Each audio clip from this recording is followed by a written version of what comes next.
மதியிடம் பெற்ற முகம் தேனிடம் கற்ற மொழி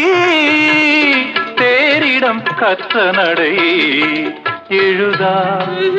கவிதை இவள்தானடா என்ன சுகம்